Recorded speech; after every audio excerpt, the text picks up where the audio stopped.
Hello, everybody, and welcome to our podcast, Welcome to Livingston, where we invite local businesses, people, and organizations in to talk about what they are giving to our community.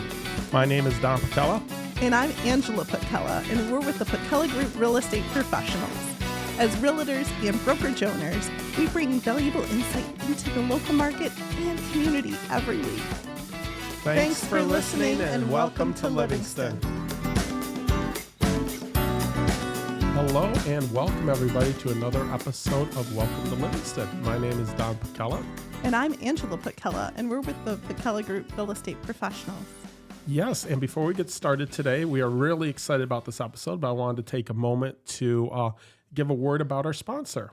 Today's episode of Welcome to Livingston podcast is brought to you by our valued sponsor, Jim Paquette with Lake Michigan Credit Union.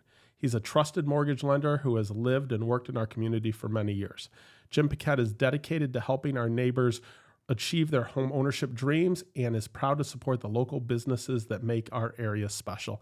And he's just a great guy to boot. So, honest to goodness. Yeah, he's outstanding. He works so hard for his clients, and we're privileged to be able to say that he's our sponsor. 100%. So thank you so much, Jim Paquette. And let's get into today's episode. I'm really excited about today's episode. Yeah, it's going to be fun. A lot of times we have the small businesses and events and causes that make Livingston County what it is. But once in a while, we try to dip into the whole real estate side of things. Well, right? you know, because we do own our own brokerage. We do. And we pride ourselves in just making sure the process is smooth for our clients and answering all of their questions so they're not left questioning things. Right. Or so frequently we end up answering the questions that they didn't even realize they had before they ever can ask them. 100%, because it's a lot more complicated than people think, right? Oh my goodness, all the details, yes. Right. So today's episode, you know, we're sitting down thinking about the episode, and we had this idea that, you know, when closing time comes, when we get what's called when we get what's called the clear to close. Yes. And the clear to close is when the lender says all of the stipulations have been met. All the requirements. And now we're ready to schedule the closing. When that happens, there's a ton of things that go into motion that get taken care of that, like boom, boom, boom, boom. Yeah, it kind of triggers off this whole series of events. Right, because you may have been waiting up until that point, right? Like, when's the closing going to come? Or we have the date. You know, are we clear to close yet? Well, now it comes in, and it kind of starts a 72 hours of, here's a lot of things that have to happen. It's official now. Right. Like, you are ready to close. So we wanted to talk about what are those things for either the buyer or the seller that happen in those 3 days between a clear to close and a closing. And I say 3 days, and it sometimes isn't. Sometimes it's a bit quicker. But the federal government has a rule. It's a TRID rule. It's called TRID, which is an acronym. But it basically says that there needs to be a time frame in between. So from the point that the buyer signs his final disclosures, which we'll talk about a little bit, and the closing can occur, is supposed to be 3 days. 72 hours. Right? Exactly. Yes. Yep. So where do we want to get started with this, do you think? Oh my goodness. Start from the top. Start you get from that call, ring. It's the clear to close. Now what do you do? So number one on that is your realtor is going to reach out to you and give you the great news that you have a clear to close. Sometimes the lender will have already said, hey, we have the clear to close. Sometimes your realtor is going to call you, and it's going to be about scheduling that closing. Right. You know, when is that closing going to occur? It has to happen during business hours. So you're going to need to take time off work. We're not doing closings at 7 o'clock at night, right? Right. It's really 9 to 4 is kind of the window. Yeah, 9 to 4 of when a closing is going to start. Right. Closing takes about an hour. Yeah. Sometimes less, half an hour to an hour. But if you schedule an hour, you're you know, if you're cash, it might be 15 minutes, which is amazing. But we've certainly had people over the years that, you know, maybe came in on their lunch hour, or maybe they took time off of work, or maybe they just worked kind of unconventional hours. Right. And that closer can come right to your house, right? If need be. Certainly, we've had some elderly or disabled clients that were not able to make it in. And even when they were out of state, the closer could come directly to their home. Right. And in some special circumstances, this can be, depending on your title company, done online through a Zoom now. But we've really seen a rarity That is behind a it, rarity. actually. From my understanding, there's a number of components that still require people to come in Exactly. person. Mhm. Yep. So, what we're doing is we're looking at those, we're getting that scheduled. So getting that scheduled is number one. Now that it's been scheduled, your title companies and your lender are going to be looking over the final numbers. So if you're on the buyer side, the lender, the title companies, and the real estate agents have to agree on the final numbers. So we get a disclosure sent to us. I just received one today that says, hey, these are the final numbers. Are there any revisions that need to happen? Is there anything that you're seeing on here that Doesn't look right. doesn't look right? So we're reviewing the contract. We're looking over the numbers. We're saying, yeah, that meshes with what we're looking at, or sometimes something is missing or we have a question, we make a phone call. Mm-hmm. So once all those are agreed to, then we have our final numbers that we can share with our buyer or our seller. Right. Now, the good part is for our sellers, we've already talked through the proceeds on a couple different occasions. Right. At the point where it was listed, maybe when the offer was accepted. So that's when we're reviewing the numbers. To me, for a seller, the first thing that we start with is to compare how did that look? Because if it looks way off, then we need to get to the bottom of it. Sometimes it can actually improve. Right. Help Yeah. them So out too. because the things that we're not figuring out to the penny are like the prorations of taxes, right? Right.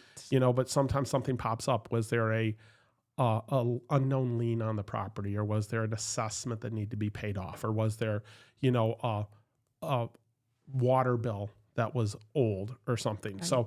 So looking at those things, 90 times out of 100, it's right in line with what we were supposed to be looking at. Maybe even higher. Maybe even higher. Sometimes it's like, hey, there was an addendum that didn't get to one of the title companies. So they reach out and they say, hey, we need a copy of that addendum if you're saying that it's supposed to be on there, right? Right. So there is a review process that happens. And in that case, there's 4 people that need to agree, right? No, actually there's 5 if it's a loan. So you have the lender, you have the title company, which could be a title company on both sides. And then you have the agent on both sides that are all reviewing these numbers, and they're all agreeing on the number before the buyer or the seller ever sees it. Because as a buyer or seller, know that your agent represents you. And there's a lot of different things behind the scenes that you're not aware that your agent does on your behalf. 100%. But ensuring that all of that really is buttoned up. Is there a home warranty that wasn't included, or, a lot of different details. And who's paying for what? Yes. Right. Exactly. That's a big one. But that's one of those things that I think people understand, that between the clear to close and closing, people are working on numbers, right? Yes.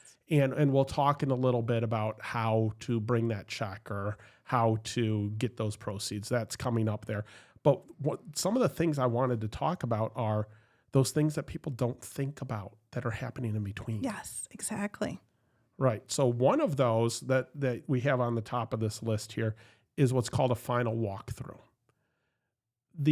Before a closing, the buyer has an opportunity, and it's in their contract, in the purchase agreement that they signed, to say prior to closing, and I believe ours says within 48 hours prior to closing, the buyer has an ability to walk through the house and make sure that what they're signing on is what they're still getting.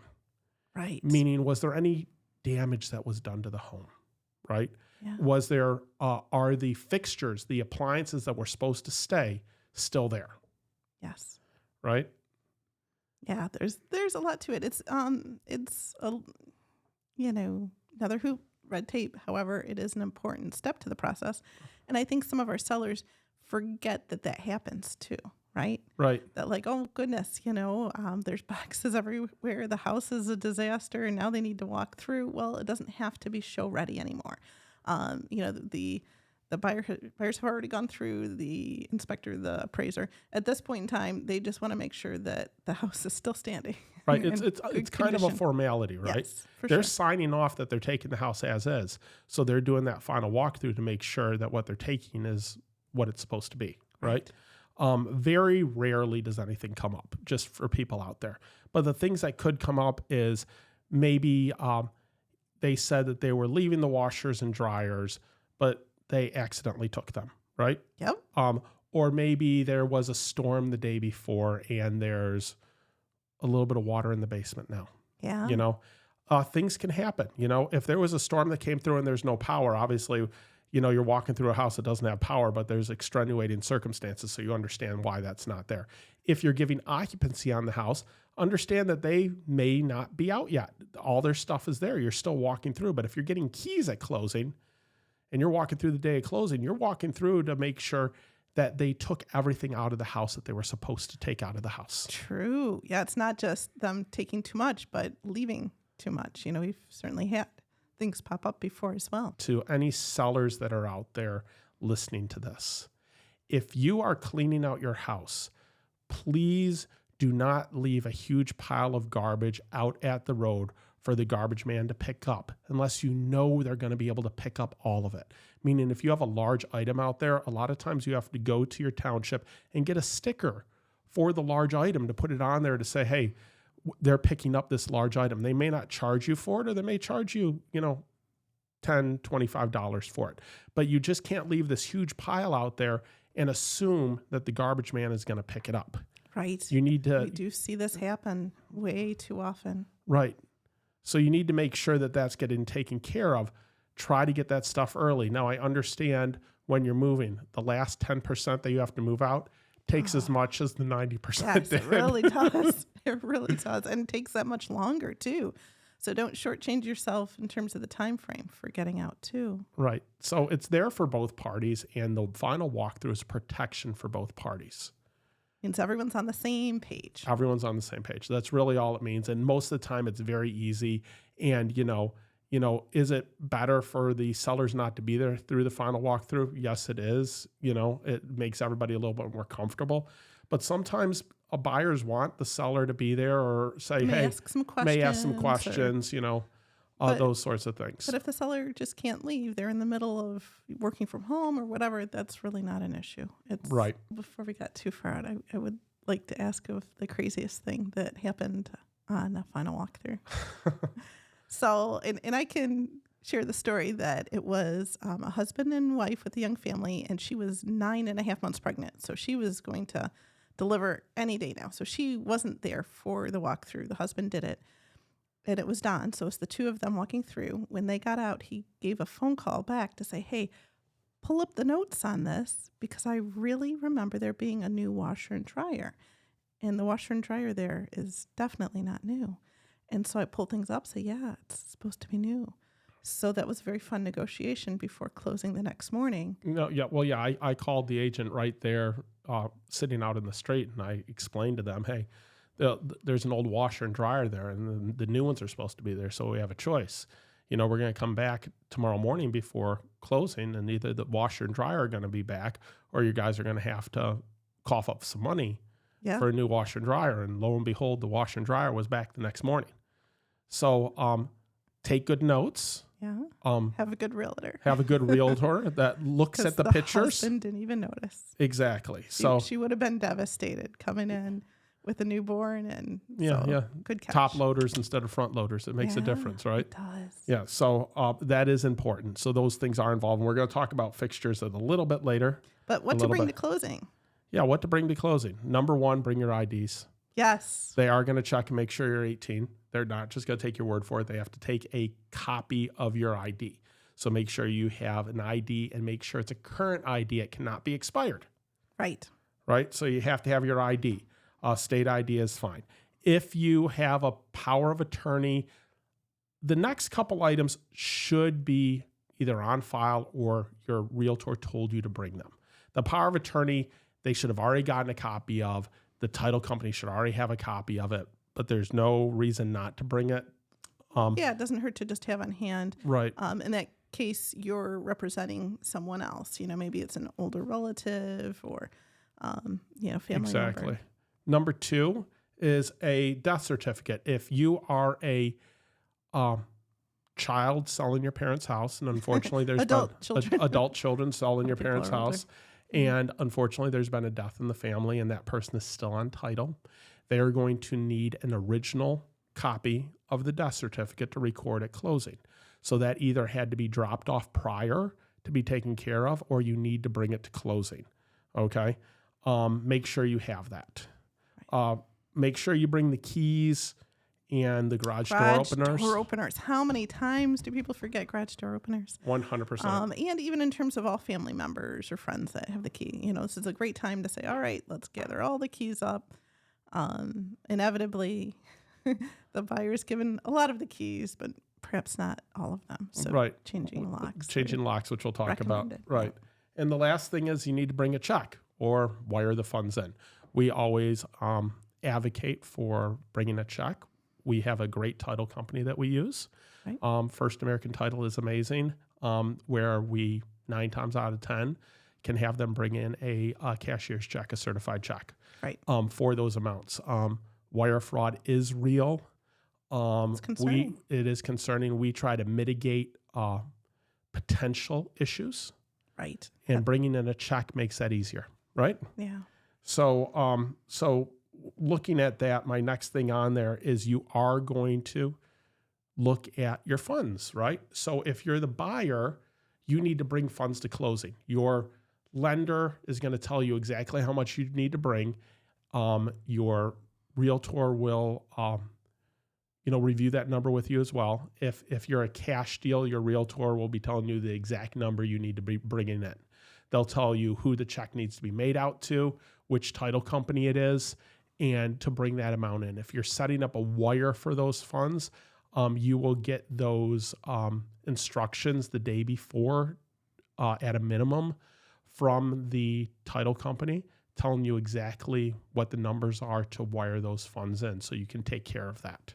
But that's where that fraud piece comes in, that you would absolutely want to double check that just to be certain. What I would always recommend on that is call up the title company. Do not call them from the number that was in the email. Mm-hmm. Get the number from your agent, call up the title company, confirm that those numbers are accurate and that the routing numbers are accurate for what you're doing before you do it. That makes sense, because an ounce of prevention truly is a pound of cure.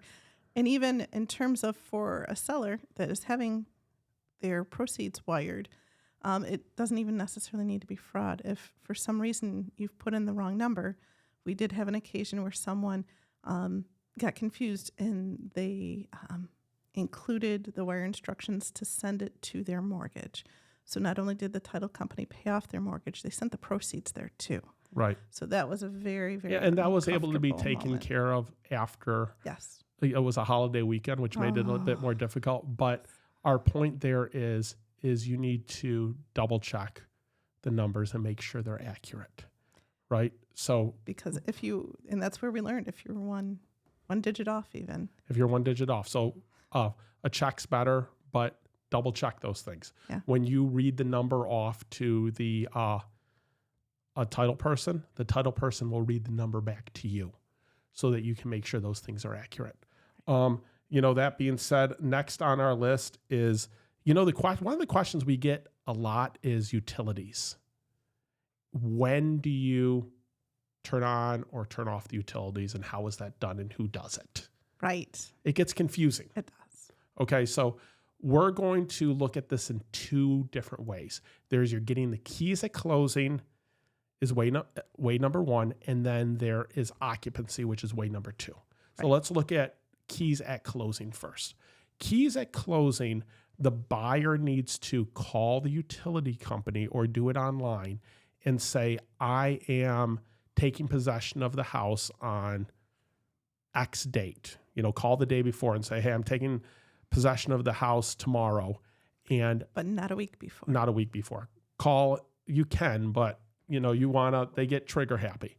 They really do. So call the day before or 48 hours before and set it up for that date.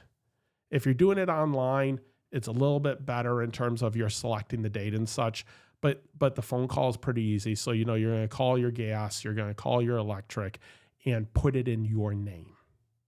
As a seller, you do not need to call and shut off your service, because when the buyer calls and puts it into their name, it's just going to transfer over.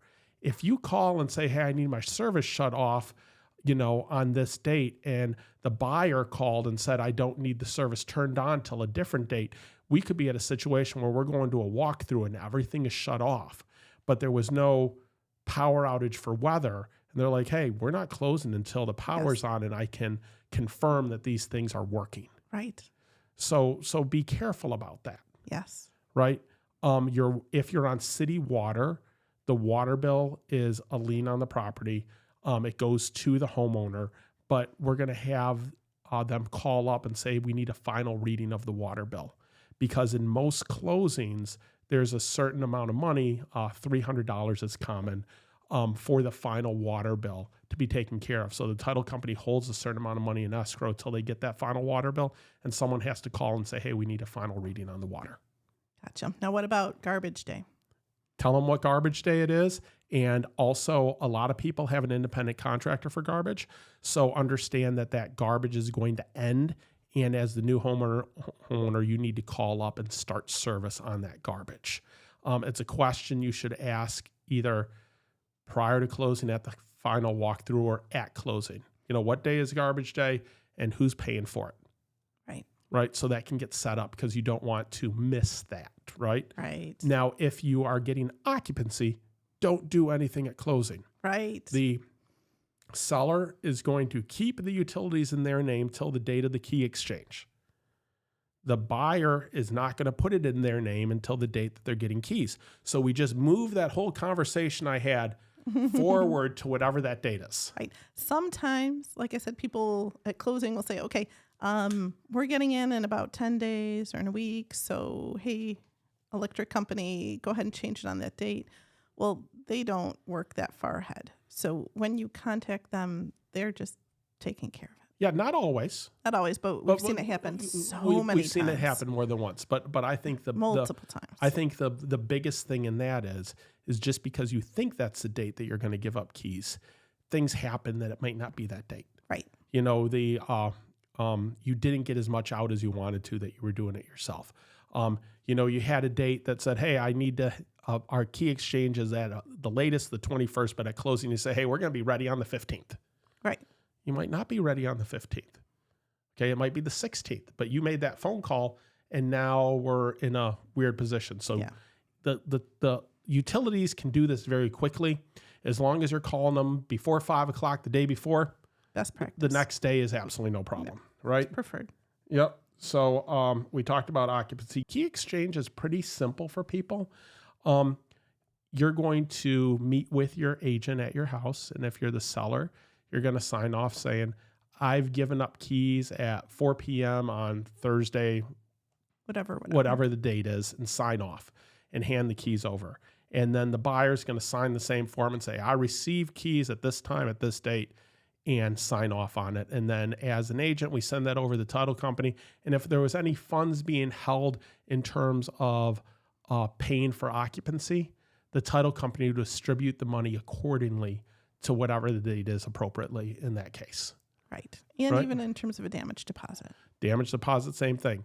Damage deposits are becoming more common for everybody out there right now. What a damage deposit is when you sign a contract, the buyer is going to say, hey, we want to hold $1,000, $2,000, $2,500 at closing, just in case there's any damage done to the house during occupancy or during the moving out period, because we already had our final walkthrough prior to closing. So we need I'm not going to call it a security deposit. We need a damage escrow just in case something happens. The most common thing that could happen is your movers were moving things out and they're taking a dresser down the staircase and it accidentally falls to the side and nicks the drywall, right? Right. Well, that's why your movers are insured and bonded to take care of that. But that escrow is there to make everyone feel comfortable. Right. Right. It seems very rare that it's really gotten dipped into. Yeah. There was gouges put into the hardwood. Again, that would have usually been from the movers. Right. So it's not dipped into that often, but it's there for security for both sides. Right. So you don't have to feel as worried on either side about that. When a house is empty and we're going to a closing or a key exchange. I'm going to let you answer this one. What's the house supposed to look like once it's empty? Broom swept is the term. What is broom swept? Okay. Broom swept is essentially effectively tidy. Like, it doesn't have to be the crispest, cleanest, whatnot. We see everything. We see people that hire cleaners just to make sure it is spotless as can be. That's not necessary. It's Which is appreciated by the buyers. Right. But then we see, honest to goodness, where it's like a hazmat. They moved out and it's awful. Garbage still in the house. Yeah. So basically, everything should be swept, wiped. There shouldn't be, gross things everywhere. But it doesn't have to be all, Doesn't mopped have to and be sparkly. perfect. But get the garbage out. Yeah, the things people really appreciate. Please wipe out the fridge. Yes. Buyers look in fridges. And if the fridge looks nasty after you took your food out of it, get some wipes and just wipe it out for 5 minutes. Honest to goodness. Take care of the little things because you're moving into a house as well from there and you're expecting it to be clean. And it's interesting because people that I would expect one way are another or vice versa. You just never know what you're going to get. Right. But in terms of know that buyer's so excited to move into your house and just leave the home the way you would want it for when you were moving in. Right. And my ounce of prevention, pound of cure advice for the day, check all of your kitchen cupboards.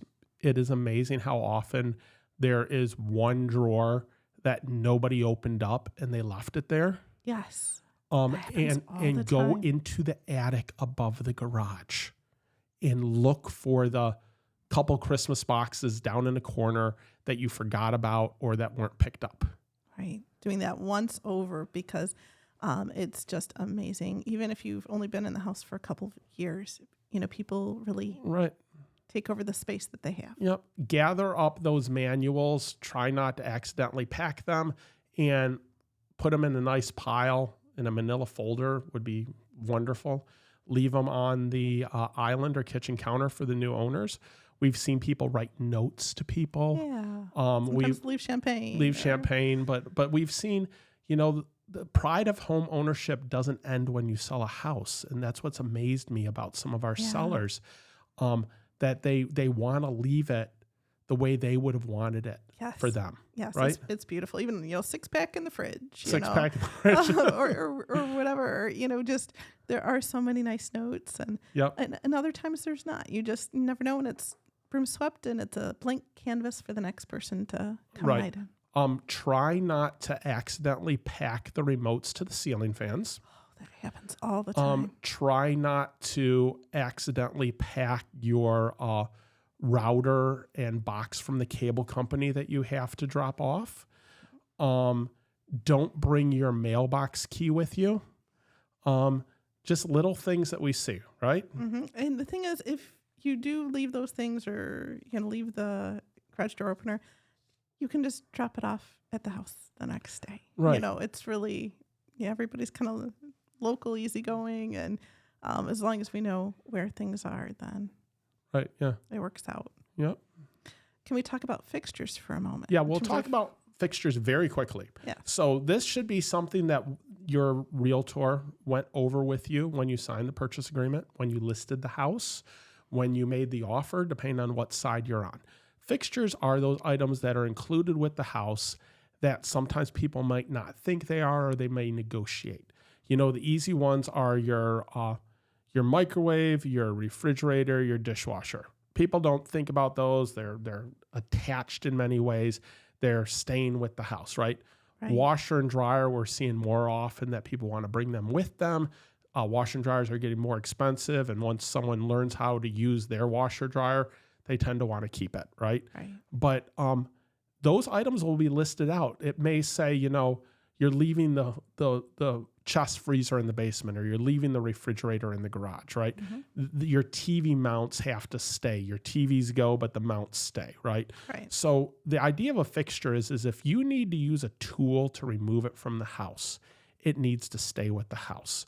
So you don't bring your curtains and blinds with you when you leave unless you specified in the contract that you were taking those with you. Right.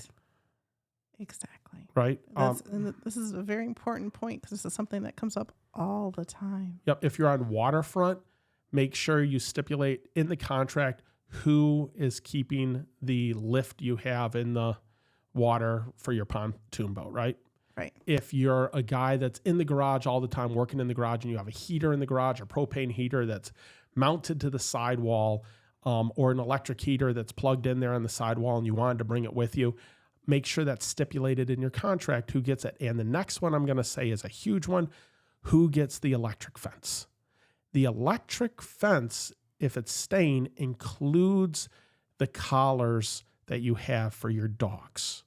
So you can't bring the electric fence collar with you if you are leaving the electric fence. They come together as a whole.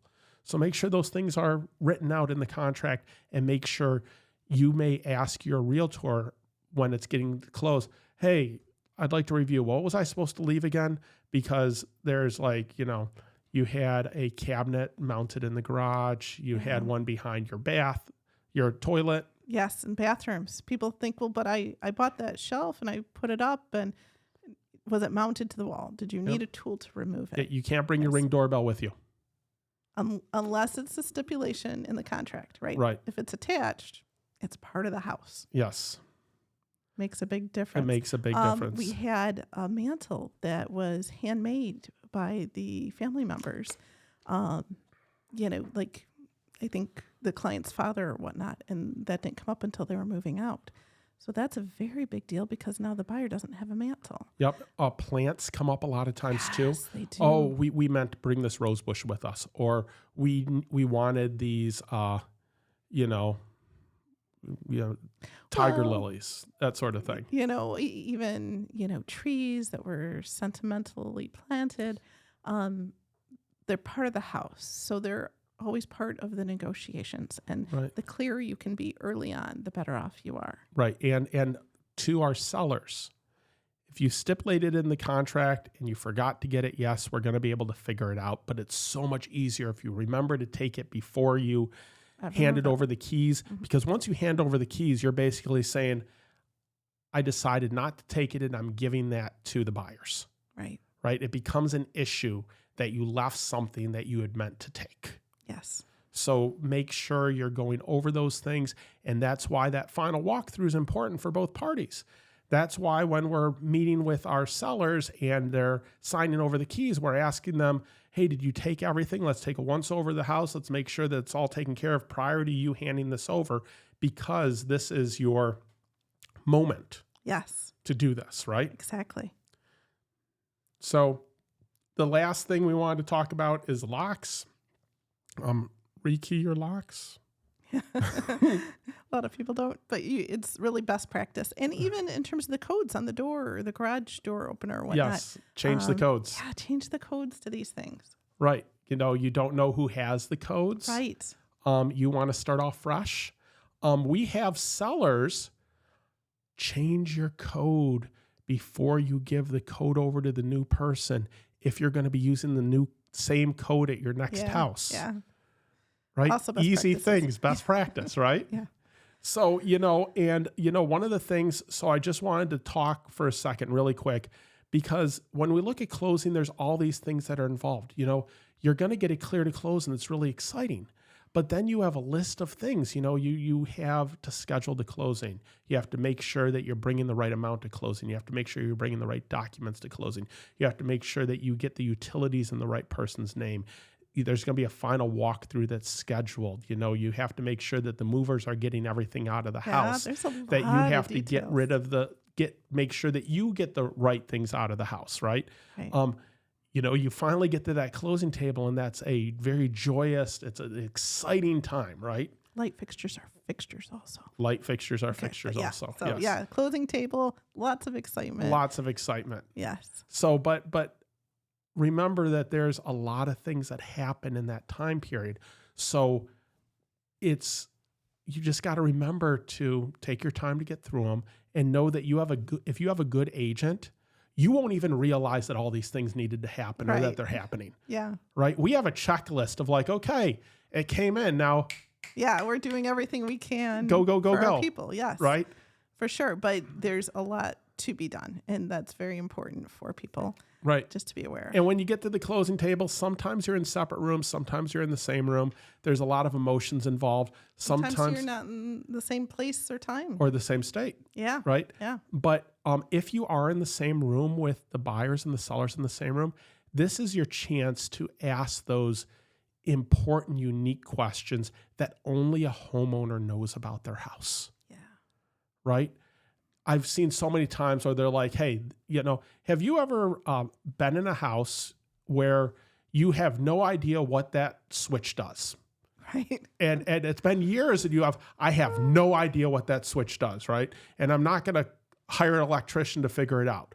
The previous homeowner may have known what that switch did, right? It may have done something at one point. It doesn't do something now. So asking those questions, easy. Hey, is there anything I need to know about the house? And it may be easy of like, hey, every fall when you're cleaning out the gutters, pay really good attention to this corner of the house because this gutter always gets clogged because this is where the leaves pack up. And, if I don't get to it, I might have an ice dam. Well, thank you for telling me that. Now I know to, highlight this area, right? Right. The water softener, who owns the water softener? How often do you get salt in the water softener? Is it rented? Where are you getting supplies from? A lot of times at the closing table, they'll be like, hey, I've been on a contract with this heating and cooling company to take care of it. Here's their number. I'm sure they would love to continue the contract, but I'm going to give you this information because this is valuable information to have. Right. Or here's the warranty on the new washer and dryer or whatever. Yeah. May or may not be able to be transferred to you, and you have a limited number of days to do it. Yes. Right? Yes, because those warranties happen quick when they can be transferred. Exactly. So yeah, a lot of details. But if you're organized and if you're on top of it, and if you have an agent that is there to guide you and take care of things, it makes everything go that much more smoothly. Exactly. And the funny thing when we talk about the closing thing, every step of a transaction has this much stuff going on. It does. And it's the job of your realtor, your agent, to navigate that process and get you from A to Z in as straight a line as possible. And as the buyer seller, you think it's a very straight line, but they're doing everything they can to narrow that field and make sure that it's as smooth as possible because there's a lot going on. Yeah. And it's okay to ask questions. And it's okay to be like, hey, I don't understand this. Can you explain this part to me? And their job is to explain it to you and to take care of it so it's a smooth process because it's supposed to be exciting. It's supposed to be fun. And it's supposed to be, something to look forward to, not something to dread. Right. Absolutely. Yep. So have I missed anything? I'm sure I have. I'm sure we have. But at least this gives us something.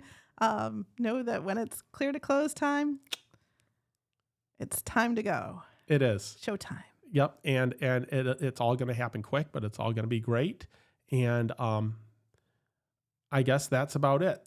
Please check us out. Check out our other episodes that we have on real estate. We really hit on a lot of different areas of real estate and try to highlight specifically within the different ones some great tips, tricks, and ways to go through it. Advice. Right, exactly. We're a very helpful resource, and we hope that you enjoy our episodes on that topic. Yep. But check out all of our other episodes where we highlight all the local businesses. There's a great number of businesses in Livingston County out there that we would so much advocate that you go check them out and use them. It's been fun to feature so many of them and let our listeners know about them. Wonderful.